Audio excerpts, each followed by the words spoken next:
y a 3 ans, le groupe, le fonds d'investissement Apollo nous a acheté. Et déjà, il nous avait dit qu'on serait vendu dans 3 à 5 ans. Donc on rentre dans la période où on est susceptible d'être vendu.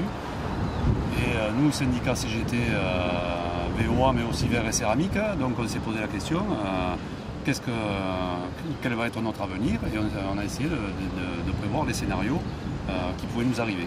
Et justement, l'introduction en bourse, qu'est-ce qu'elle vous permettrait d'éviter par rapport finalement à un rachat sec?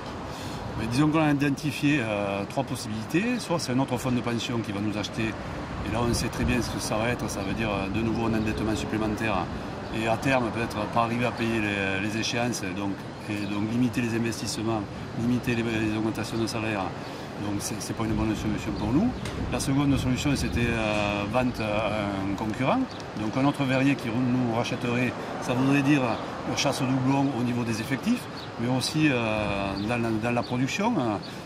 Si on fait les mêmes produits ici que dans les verreries concurrentes, il y aura sûrement des arrêts de ligne ou même des arrêts de four en France. Donc ça nous interpelle aussi. Donc pour que le groupe Verallia subsiste, il vaudrait mieux, on y a réfléchi à une introduction en bourse.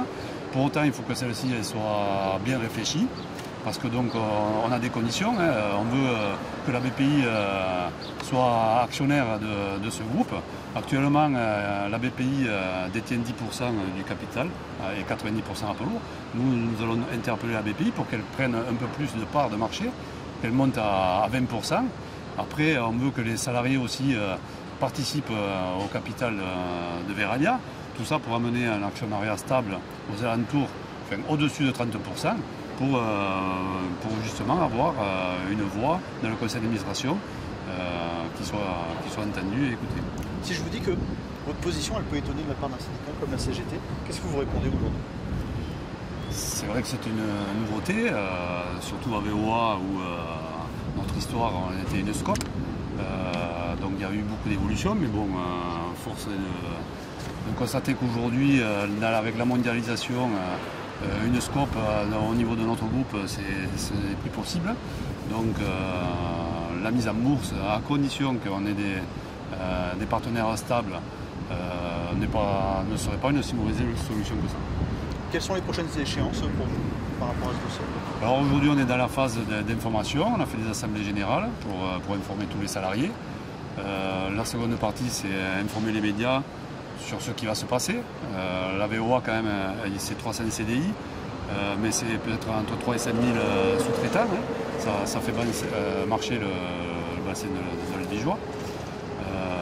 Donc ça, c'est la seconde phase. La troisième phase, c'est d'aller voir Apollo pour leur dire voilà, on a réfléchi, on a un projet à vous présenter.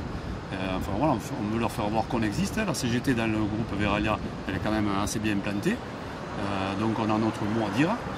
Et si jamais on voit que les choses ne vont pas dans le bon sens, on ne s'interdit pas d'interpeller les élus locaux pour faire remonter au gouvernement nos inquiétudes.